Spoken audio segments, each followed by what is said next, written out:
अस्सलाम वालेकुम जी and welcome to my YouTube channel. मैं हूं अफजाल मुस्तफ़ा और आज की इस पर्टिकुलर वीडियो से हम बाकायदा आगाज़ करने जा रहे हैं हमारी वेब डेवलपमेंट की सीरीज़ का।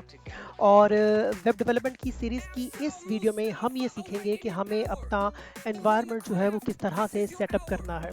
इस एनवायरनमेंट को सेटअप करने के लिए हमें किन किन चीज़ों की ज़रूरत पड़ेगी, उन चीज़ों को हम किस तरह से एक्वायर करेंगे, किस तरह से सेटअप करेंगे और उनको फिर किस तरह से उनकी जो सेटिंग्स वगैरह हैं वो कैसे की जाएंगी, और फिर कुछ हम सीखेंगे कि उसको उस सिस्टम को ऑपरेट कैसे करना है। तो बगैर टाइम ज़ाया किए चले आए शुरू करते हैं।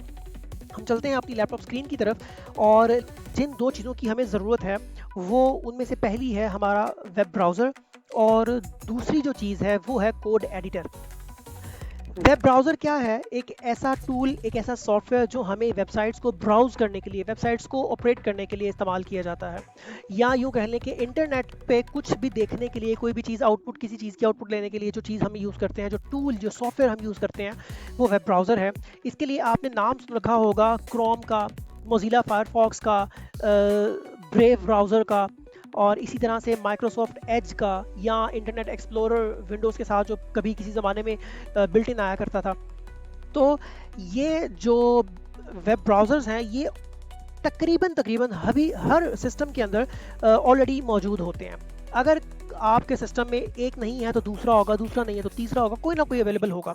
आप अगर विंडोज़ यूज़र हैं तो आपके सिस्टम में बाय डिफ़ॉल्ट माइक्रोसॉफ्ट का एज जो ब्राउज़र है वो इसमें यूज़ होगा, मौजूद होगा।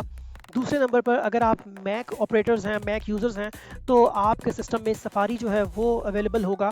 आप इन दोनों को यूज़ कर सकते हैं। और अगर आप इसके अलावा कोई तीसरा यूज़ करना चाहें, जैसे कि हम इस कोर्स में जो यूज़ करेंगे वो है क्रोम ब्राउज़र। विंडोज़ का जो ब्राउज़र है क्रोम, हम उसे यूज़ करेंगे। उसके लिए अगर आप देखें तो आप उसको डाउनलोड भी कर सकते हैं इंटरनेट एक्सप्लोरर को यूज़ करते हुए। अगर नहीं तो 99% सिस्टम्स के अंदर वैसे ये अवेलेबल रहता है अब। तो आपके भी सिस्टम में ये अवेलेबल होगा। अगर आप देखें मेरी इस टास्क बार के ऊपर छोटा सा आइकॉन आपको ये क्रोम ब्राउज़र का नज़र आ रहा है। अगर यहाँ पर नहीं है तो आप अपनी सर्च बार में जाएं और सर्च बार में जाने के बाद यहाँ पर सिंपली क्रोम लिख दें तो आपके सामने ये गूगल क्रोम ऐप जो है ये अपीयर हो जाएगी। इसको आप यहाँ से ऑपरेट करना चाहें यहाँ से कर लें, या मैंने चूँकि इसको पिन कर रखा है टास्क बार में तो मैं इसको यहाँ से क्लिक करता हूँ और जैसे ही मैं इस पर क्लिक करूँगा तो ये ओपन हो जाएगा।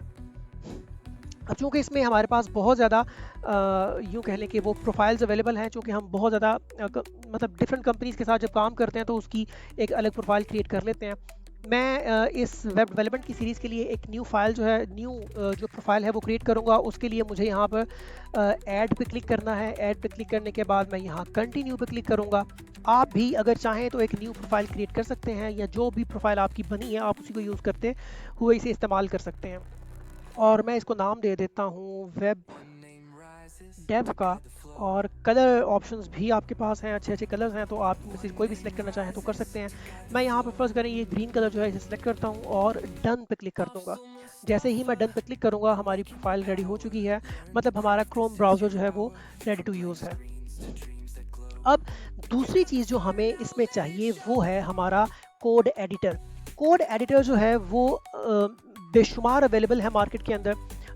उसमें से लेकिन हम जो चूज़ कर रहे हैं वो है विजुअल स्टूडियो कोड, जो कि माइक्रोसॉफ्ट का है, माइक्रोसॉफ्ट की एक प्रोडक्ट है। इसी को क्यों यूज़ कर रहे हैं, बाकी क्यों नहीं यूज़ कर रहे? तो इसका एक सिंपल सा आंसर ये है कि ये एक यूँ कह लें कि इस वक्त सबसे ज़्यादा इस्तेमाल होने वाला एक कोड एडिटर है, सबसे ज़्यादा हैंडी है, और सबसे बड़ी बात ये ओपन सोर्स है, मतलब ये फ्री टू यूज़ है। आपको इसको यूज़ करने के लिए कोई पैसे वगैरह पे करने की ज़रूरत नहीं है। बाकी भी बहुत अच्छे अच्छे कोड एडिटर्स जो हैं वो मार्केट में अवेलेबल हैं, लेकिन वो पेड हैं तो हम उसकी तरफ फिल वक्त नहीं जाएंगे। और इस कोड एडिटर को डाउनलोड करने के लिए जो फाइल आप इसे डाउनलोड करने के लिए आप ये क्रोम ब्राउज़र पे जाएं। ब्राउज़र पर जाने के बाद यहाँ पर लिखें VS कोड। VS कोड लिखने के बाद एंटर कर दें तो आपके सामने जो पहली ही वेबसाइट ओपन होगी विजुअल स्टूडियो कोड की, code.visualstudio.com, आप इसको चेक कर लीजिएगा। इस पर आप क्लिक करें। जैसे ही आप इस पर क्लिक करेंगे तो आपके सामने एक नई विंडो जो है ये ओपन हो जाएगी।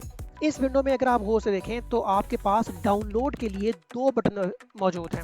एक बटन आपको इस हेडर में नज़र आ रहा है यहाँ राइट पे डाउनलोड का, दूसरा डाउनलोड फॉर विंडोज़ यहाँ पर नज़र आ रहा है। अगर आप विंडोज़ यूज़र हैं तो आप इसको डायरेक्ट यहाँ से डाउनलोड कर सकते हैं। लेकिन अगर आप मैक या लिनक्स ऑपरेटर्स हैं तो आप इस डाउनलोड पे क्लिक करें, और क्लिक करने के बाद आपके पास यहाँ पर 3 मेन ऑप्शंस आएंगी। पहली ऑप्शन, अगर आप विंडोज़ यूज़र्स हैं तो ये लिंक यूज़ कीजिए डाउनलोडिंग के लिए। अगर आप लिनक्स यूज़ कर रहे हैं तो इनमें से सिलेक्ट कीजिए अपनी लिनक्स के अकॉर्डिंगली। और अगर आप मैक यूज़र्स हैं तो आप मैक के लिए इस लिंक को यूज़ करके इसे डाउनलोड कर सकते हैं। हम चूँकि विंडोज़ यूज़ कर रहे हैं तो मैं इसको क्लिक करूँगा विंडोज़ पे। जैसे ही क्लिक के बटन पे आप इस बटन पे क्लिक करेंगे, इस लिंक पे क्लिक करेंगे, तो आप देखें आपके सामने एक तो ये विंडोज़ चेंज हो चुकी है, और दूसरा अगर आप राइट साइड पर देखें तो यहाँ पर आपको एक डाउनलोडिंग होती हुई नज़र आ रही है। जब तक ये डाउनलोडिंग होती है तब तक एक बड़ा ही अच्छा काम है और एक जादू वाला काम है अगर आप वो करना चाहें, और वो ये है कि जल्दी से चैनल को सब्सक्राइब कीजिए, वीडियो को लाइक कीजिए। और उसका जो जादू आप देखेंगे वो ये है कि जैसे ही आप ये दोनों काम करके वापस आएंगे, आपकी ये जो डाउनलोड है ये कंप्लीट हो चुकी होगी। अगर यकीन नहीं आता तो ये देख लीजिए कि ये डाउनलोडिंग जो है हमारी कंप्लीट हो गई। अब हमारा विजुअल स्टूडियो कोड जो है ये तो डाउनलोड हो गया। अब हमने इसको एक्सेस करना है, और एक्सेस करने के लिए आप इसी डाउनलोड के बटन पे क्लिक करें। आपके पास ये डाउनलोड यहाँ पर ऑप्शन शो होगी। इसमें राइट कॉर्नर पे अगर आप देखें तो आपको एक फोल्डर नज़र आएगा। इस फोल्डर पे आप क्लिक करें और ये आपको डायरेक्ट उसी लोकेशन पर ले जाएगा जहाँ पर आपकी ये फाइल डाउनलोड हुई होगी। तो मैं चूँकि इसको पहले भी डाउनलोड कर चुका हूँ और इसकी डुप्लीकेशन फाइल को मैं यहाँ से डिलीट कर देता हूँ। तो ये वो फाइल है जो यहाँ पर अभी अभी आपने डाउनलोड की है। अब इसे इंस्टॉल करना है, और इंस्टॉल करने के लिए आपके पास दो ऑप्शंस हैं। नंबर 1 ये कि आप राइट क्लिक करें और रन एज एडमिनिस्ट्रेटर पे क्लिक कर दें, नहीं तो आप इस फाइल पे डबल क्लिक कर दें। जैसे ही आप डबल क्लिक करेंगे तो आपके सामने ये एक न्यू विंडो जो है ये पॉपअप होगी। इस विंडोज़ के अंदर ये एक एग्रीमेंट है, इसको आपने पूरा पढ़ना है, और हमेशा की तरह जैसे आप हमेशा कोई भी सॉफ्टवेयर डाउनलोड करने से पहले उसके एग्रीमेंट्स को पूरी तरह पढ़ते हैं, है ना, आपने इसको भी पूरी तरह पढ़ना है। और पढ़ने के बाद आपने फिर इसको, अगर आपको मुनासिब लगे तो आपने इसको एक्सेप्ट करना है ना। जी बिल्कुल। और इसके बाद आप इसको नेक्स्ट पे क्लिक करेंगे। नेक्स्ट पे क्लिक करने के बाद जो ऑप्शन आपके सामने आएगी, जो विंडो आपके सामने आएगी, ये इंपॉर्टेंट है। और इसकी इंपॉर्टेंस ये है कि आपने ये जितने भी यहाँ पर आपको चेक मार्क्स नज़र आ रहे हैं, इन सब को आपने चेक करना है, इन सब को आपने टिक रखना है। इसमें से कोई भी आपने ब्लैंक नहीं छोड़ना, आपने इनको टिक रखना है। उसकी कुछ रीजंस हैं, वो आगे चल के आपको बताएंगे। उसके बाद आपने इसको नेक्स्ट पे क्लिक करना है। नेक्स्ट पे क्लिक करने के बाद ये समरी आपके सामने आएगी, आपने इस पे इंस्टॉल पे क्लिक करना है। जैसे ही आप इस इंस्टॉल पे क्लिक करेंगे तो ये कुछ सेकंड्स लेगा आपसे इस सॉफ्टवेयर को, इस टूल को आपके ऑपरेटिंग सिस्टम पर इंस्टॉल करने के लिए।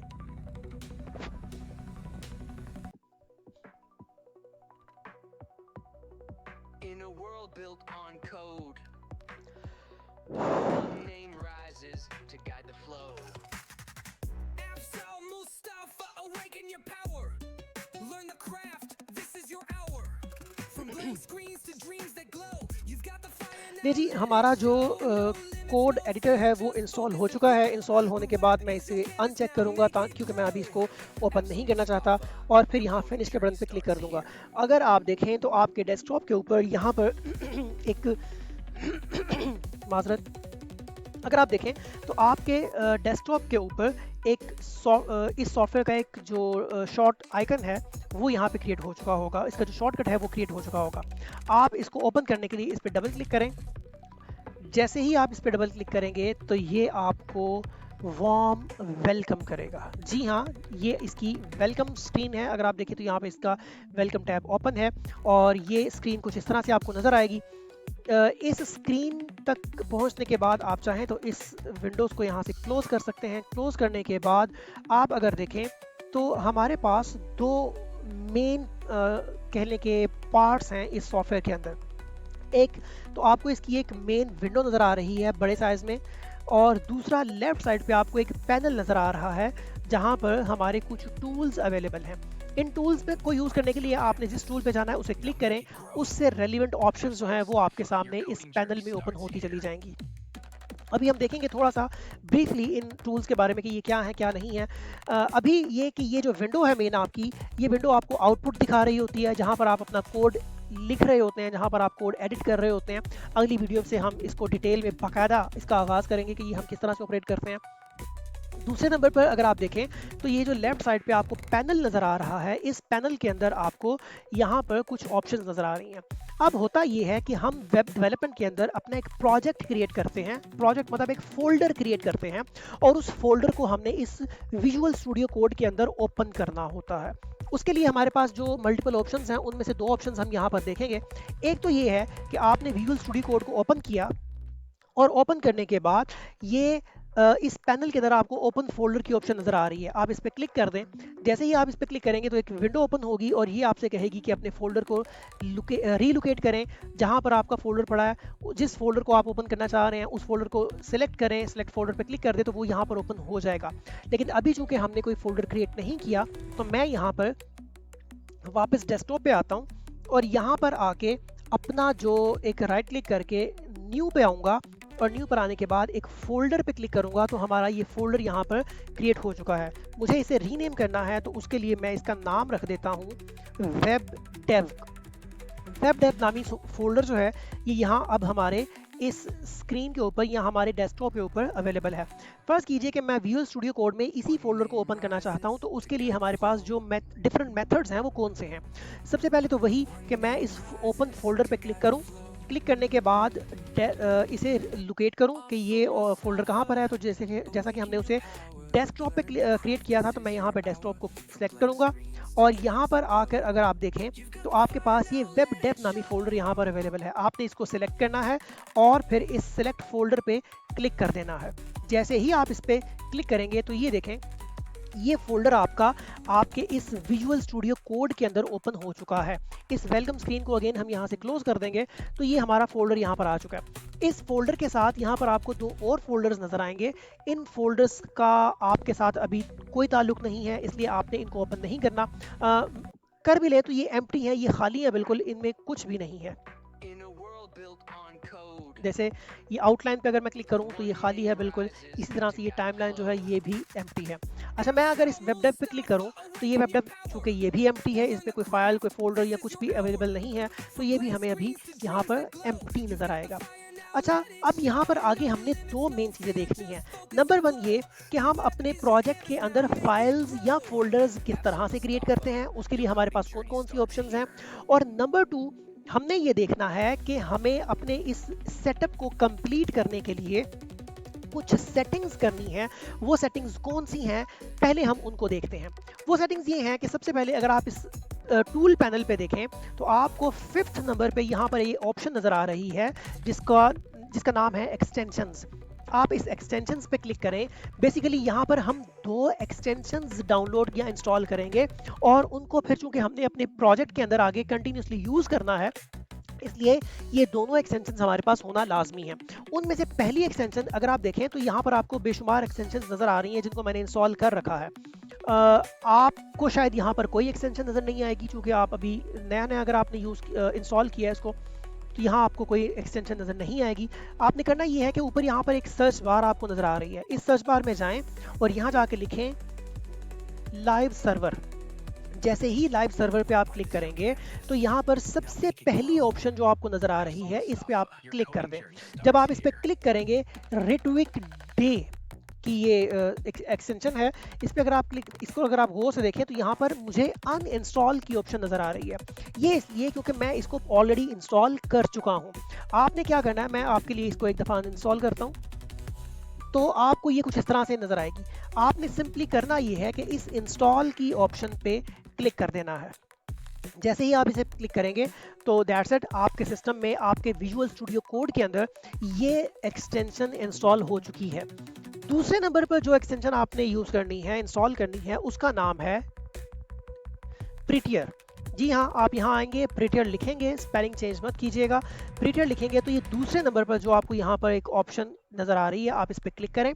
जैसे ही आप इस पर क्लिक करेंगे तो ये प्रिटियर या prettier.io की तरफ से एक एक्सटेंशन है। इसका ये लोगो भी आप देख लीजिए ताकि आप कहीं गलत एक्सटेंशन इस्तेमाल ना कर लें। तो आप इस पर क्लिक करें। जैसे ही ये ऑप्शन आपके सामने आएगी, देखिए यहाँ पर भी अनइंस्टॉल की ऑप्शन आ रही है क्योंकि ये ऑलरेडी इंस्टॉल है। तो मैं इसे भी अनइंस्टॉल करता हूँ आपके लिए ताकि आपको एक कॉन्फिडेंस मिले कि आप किस तरह से कर सकते हैं। तो आप जब इसको क्लिक करेंगे यहाँ पर तो आपके सामने ये कुछ इस तरह से नज़र आएगी। आपने सिंपली करना ये है कि इस इंस्टॉल के बटन पे क्लिक कर दें। जैसे ही आप इस इंस्टॉल के बटन पे क्लिक करेंगे तो ये एक्सटेंशन आपके सिस्टम में इंस्टॉल हो चुकी है। अब आपने इसके अलावा और कुछ नहीं करना फिल वक्त के लिए। हम टाइम टू टाइम और भी एक्सटेंशन इसके अंदर इस्तेमाल करेंगे, मटेरियल यूआई है और बेशुमार भी अपने प्रोजेक्ट के अकॉर्डिंगली। अभी मैं इसको यहाँ से वापस इस टूल पैनल पे आता हूँ और इस एक्सप्लोरर पे आके क्लिक कर देता हूँ। जैसे ही मैं इस एक्सप्लोरर पे आऊँगा तो अगेन हम अपने फोल्डर डायरेक्टरी पे आ गए हैं। मैं इस विंडो को भी यहाँ से क्लोज कर देता हूँ।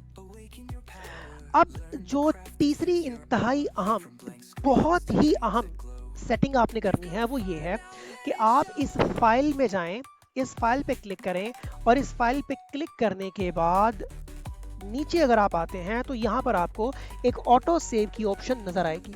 ये जो ऑटो सेव की ऑप्शन है ये बाय डिफॉल्ट आपको इस तरह से नजर आती है, जैसे ये, मतलब ये चेक नहीं होती, आपने इसको चेक करना है। और इसका काम क्या है वो अभी थोड़ी देर बाद हम देखेंगे। मैं इसको क्लिक करता हूँ तो ये हमारी ऑटो सेव की ऑप्शन जो है ये चेक हो चुकी है। अब फर्ज करें यहाँ तक तो हमने अपना एनवायरनमेंट जो है वो सेटअप कर लिया। नेक्स्ट हमने ये देखना है कि हम अपने इस एनवायरनमेंट के अंदर, हम अपने इस सेटअप के अंदर डायरेक्टरीज को किस तरह से क्रिएट कर सकते हैं या मल्टीपल फाइल्स किस तरह से क्रिएट कर सकते हैं। क्योंकि नेक्स्ट जो वीडियो है उस वीडियो से हमने अपना प्रैक्टिकल काम शुरू कर देना है। उसमें हम फाइल्स क्रिएट करेंगे, फोल्डर्स क्रिएट करेंगे, तो वो सारा कुछ हम इसी वीडियो में देखेंगे ताकि नेक्स्ट जाके हमें देखना ना पड़े। अच्छा, अब फर्ज कीजिए कि मैं थोड़ी देर के लिए इस विजुअल स्टूडियो कोड को चले मिनिमाइज कर देता हूँ। मिनिमाइज करने के बाद मैं क्या करता हूँ, इस फोल्डर को जो हमने क्रिएट किया था वेब डेव के नाम से, इसे मैं डबल क्लिक करके ओपन करता हूँ। और डबल क्लिक करने के बाद मैं यहाँ पर राइट क्लिक करके और न्यू पे आके एक फाइल क्रिएट करता हूँ टेक्स्ट डॉक्यूमेंट की। इसे आप कुछ भी नाम दे सकते हैं, मैं फिलहाल इसको फाइल का नाम दे देता हूँ। ये हमने एक फाइल क्रिएट कर ली यहाँ पर। अब फाइल क्या है? फाइल बेसिकली एक ऐसा एनवेलप या एक ऐसी कह लें कि एक ऐसी एंटिटी हुआ करती है जो अपने अंदर सिमिलर टाइप ऑफ डाटा को कंटेन करती है। मिसाल के तौर पर अभी ये सिमिलर टाइप ऑफ डाटा क्या है इसको हम देखेंगे बड़ी डिटेल के साथ, लेकिन इसको समझना ज़रूरी है। फर्ज करें मैं इस फाइल पे राइट क्लिक करता हूँ और राइट क्लिक करके सबसे नीचे इसकी प्रॉपर्टीज़ में जाता हूँ। प्रॉपर्टीज में जाने के बाद अगर आपको मैं दिखा सकूं जूम करके,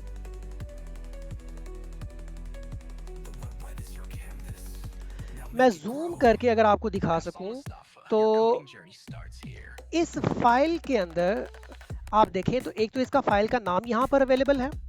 दूसरे नंबर पर अगर आप देखें तो इसकी ये टाइप नजर आ रही है हमें, टाइप ऑफ फाइल, ये टाइप ऑफ फाइल।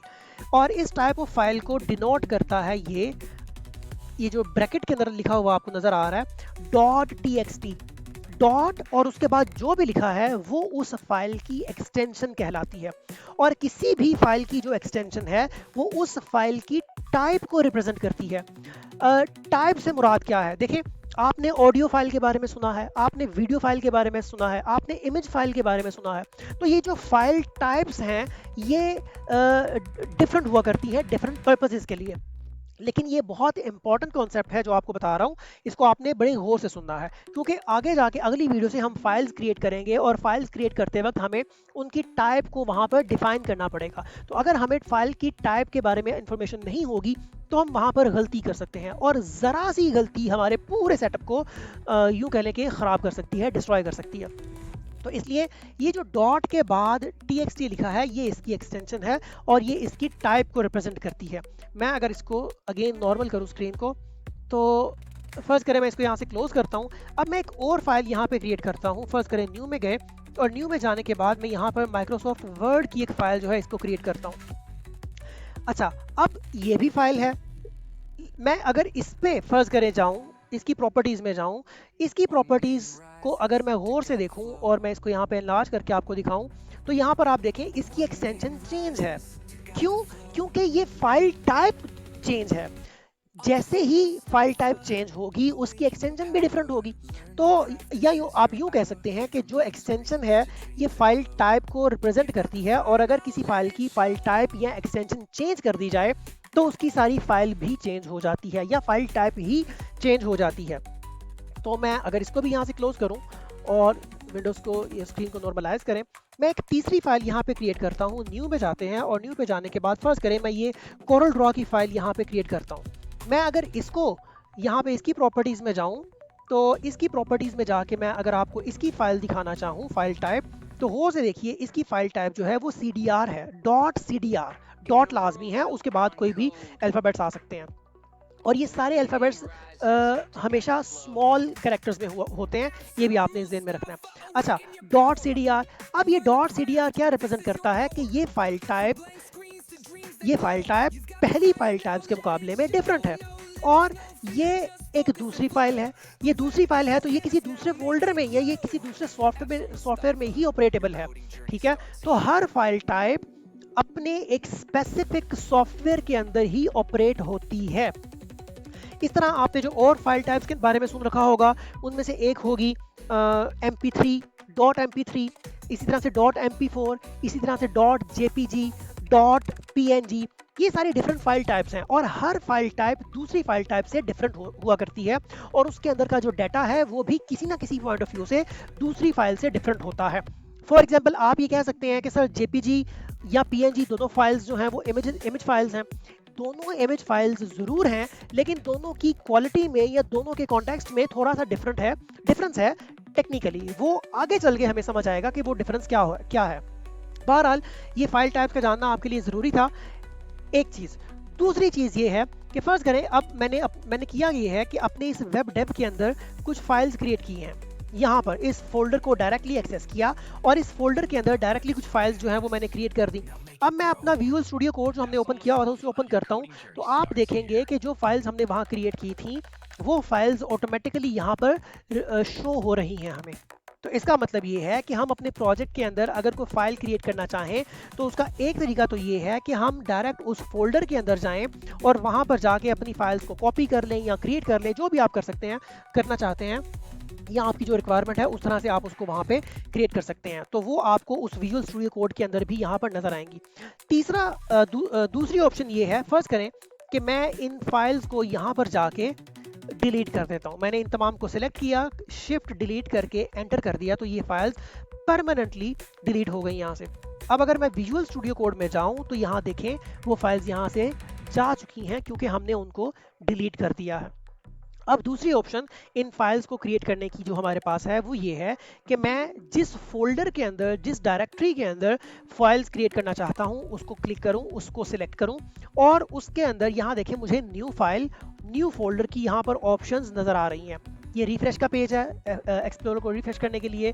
ये कोलैप्स फोल्डर्स, जितने भी फोल्डर्स यहाँ पर ओपन है, अगर आप चाहते हैं कि एक सिंगल क्लिक करने से वो सारे के सारे बंद हो जाएं तो आप इसको क्लिक करें, वो सारे बंद भी हो जाएंगे और सारे ओपन भी हो जाएंगे। बहरहाल हमने ये देखना है कि हम इस फोल्डर के अंदर फाइल को किस तरह से क्रिएट कर सकते हैं। एक ऑप्शन ये है कि मैं इस बटन को न्यू फाइल पे क्लिक कर दूं या मैं यहाँ पे राइट क्लिक करूं इस फोल्डर के अंदर आके और यहाँ से न्यू फाइल्स पे क्लिक करूं। न्यू फाइल को क्लिक करने के बाद फर्स्ट करें मैं यहाँ पे इसे नाम देता हूँ न्यू स्पेस फाइल।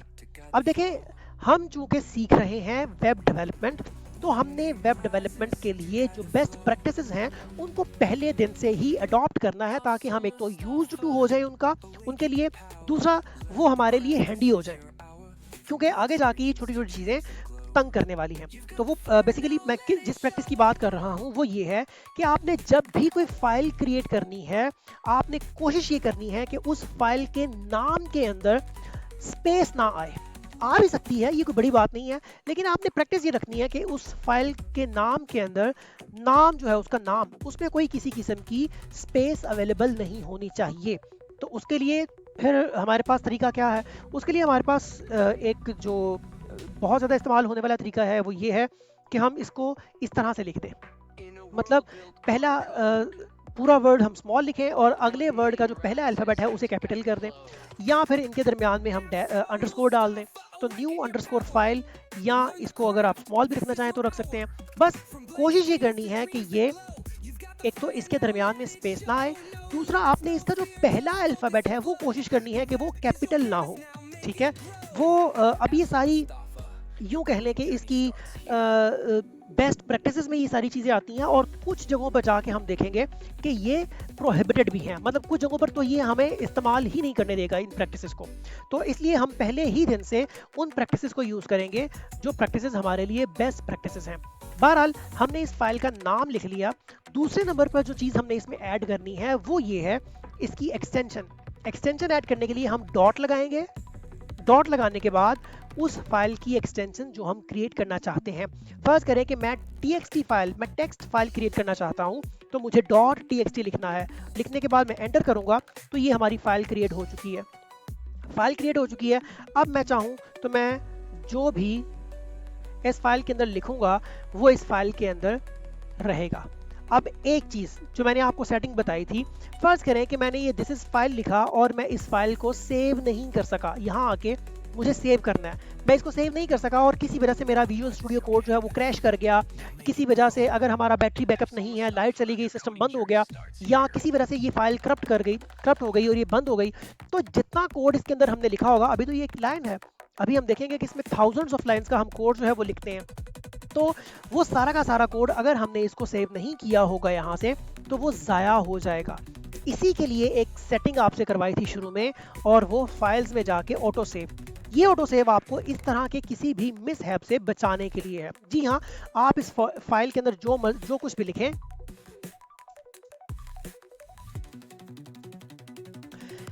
आपको इसे बार बार सेव करने की ज़रूरत नहीं पड़ेगी, ये ऑटोमेटिकली इसमें सेव होता रहेगा उस ऑप्शन की वजह से जो यहाँ पर हमने, ये इस सेटिंग की वजह से जो यहाँ पर हमने बाय डिफ़ॉल्ट कर रखी है। बहरहाल ये दूसरी चीज़। तीसरे नंबर पर अगर हम चाहें, अगर अब हम इस फोल्डर के अंदर कोई फोल्डर बनाना चाहें तो मज़ीद उसके लिए भी हमारे पास वैसे तो मल्टीपल ऑप्शंस हैं, लेकिन जो दो बहुत ज़्यादा इजी टू यूज़ ऑप्शंस हैं वो यही है कि एक, मैं इस फोल्डर के अंदर जाऊँ, ये वही फोल्डर है, मैं इसको यहाँ से क्लोज करता हूँ, ये वेब डेव नामी फोल्डर को मैं ओपन करूँ और इसके अंदर एक मैं फोल्डर क्रिएट कर दूँ, न्यू में जाके फोल्डर, और मैं इसको नाम दे दूँ, चले न्यू फोल्डर ही रहने देते हैं, मैंने इसको न्यू फोल्डर ही रहने दिया। मैं वापस गया अपने विजुअल स्टूडियो कोड में, तो ये देखें यहाँ पर ये फोल्डर एक फोल्डर क्रिएट हो चुका है। इसकी निशानी ये है कि इसके साथ यहाँ पर आपको ये एक एरो का सिंबल जो है वो नजर आएगा। मैं इस पर क्लिक करूंगा तो ये ओपन या क्लोज होगा। अब चूंकि इसके अंदर कोई फाइल है ही नहीं, तो इसलिए ये ओपन होता हुआ या क्लोज होता हुआ हमें नजर नहीं आ रहा। आप ये चाहते हैं कि इस फोल्डर के अंदर कोई फाइल क्रिएट करें, तो उसके लिए अगेन वही ऑप्शन है सारी की सारी जो हम पहले देख चुके हैं। मैं इस फोल्डर पे राइट क्लिक करूं, अब यकीन, अब गौर से देखिएगा, आपने इस फोल्डर को सिलेक्ट करना है, ये फाइल सेलेक्ट नहीं करनी, इस फोल्डर को सिलेक्ट नहीं करना, आपने इस फोल्डर को सिलेक्ट करना है। सिलेक्ट करने के बाद इस पर राइट क्लिक करना है, और राइट क्लिक करने के बाद इस पर न्यू फाइल या न्यू फोल्डर जो भी आप बनाना चाहें वो इसमें आप बना सकते हैं। मैं फर्ज करें न्यू फाइल क्रिएट करना चाहता हूं इसमें, तो मैं न्यू फाइल पे क्लिक करूंगा। न्यू फाइल पे क्लिक करके मैं लिखूंगा न्यू अंडरस्कोर फाइल, और फिर इसकी एक्सटेंशन .txt और एंटर कर दूंगा, तो ये फाइल इस फोल्डर के अंदर क्रिएट हो चुकी है। जी हाँ, मैं अगर इसको बंद करूं तो देखिए आपको नजर नहीं आ रही, और अगर मैं दोबारा इसको ओपन करूं तो ये आपको नजर आ रही है। इसी तरह अगर मैं वापस आपको इस फोल्डर में जाके दिखाना चाहूं, तो इस फोल्डर के अंदर हमने एक फाइल क्रिएट की थी, ये देखें न्यू फाइल अब उसके अंदर मौजूद है। तो आज की इस वीडियो में हमने जो देखा वो ये कि हम अपने एनवायरनमेंट को किस तरह से सेटअप करेंगे। हमारे सेटअप के लिए हमें दो चीज़ों की ज़रूरत थी। नंबर 1 वेब ब्राउज़र जो हमें हमारे सिस्टम के अंदर मौजूद मिला। दूसरे नंबर पर हमें कोड एडिटर यूज़ करना था, तो वो हमने कोड एडिटर की वेबसाइट पे जाके डाउनलोड कर लिया। कोड एडिटर जो हम यूज़ कर रहे हैं वो विजुअल स्टूडियो कोड है, जो कि माइक्रोसॉफ्ट की तरफ से है, ओपन सोर्स है और बहुत अच्छा, बहुत हैंडी और बहुत बड़े लेवल पर यूज़ होने वाला ये एक सॉफ्टवेयर है। इसको आपने कुछ छोटा बड़ा सॉफ्टवेयर जो है वो नहीं समझना। बहरहाल दूसरे नंबर पर फिर हमने ये देखा कि हमने उसके अंदर जो एक्सटेंशंस इंस्टॉल करनी थी वो कौन कौन सी थी और उन्हें हमने कैसे इंस्टॉल किया। हमने अपनी ऑटो सेव की ऑप्शन को कैसे एनेबल किया। उसके बाद फिर हमने हल्का सा ये देखा कि हम अगर अपने सिस्टम के अंदर या अपने प्रोजेक्ट के अंदर प्रोजेक्ट क्रिएट करना चाहें या फाइल्स क्रिएट करना चाहें, फोल्डर्स क्रिएट करना चाहें, तो वो हम किस तरह से कर सकते हैं। आज की वीडियो में सिर्फ इतना ही। मैं उम्मीद करता हूं कि नेक्स्ट वीडियो में आने से पहले आप अपना ये एनवायरनमेंट सेटअप कर चुके होंगे, आप विजुअल स्टूडियो कोड को डाउनलोड करके इंस्टॉल कर चुके होंगे और उसके इंटरफेस को देख चुके होंगे। और अगर आप ये कर चुके हैं तो welcome to web development journey. जी हाँ, आपकी वेब डेवलपमेंट जर्नी स्टार्ट हो चुकी है। और इसके साथ ही इस वीडियो में सिर्फ इतना ही। अगली वीडियो तक के लिए इजाज़त दीजिए। अल्लाह हाफ़िज़। Afzal Mustafa, awaken your power. Learn the craft. This is your hour.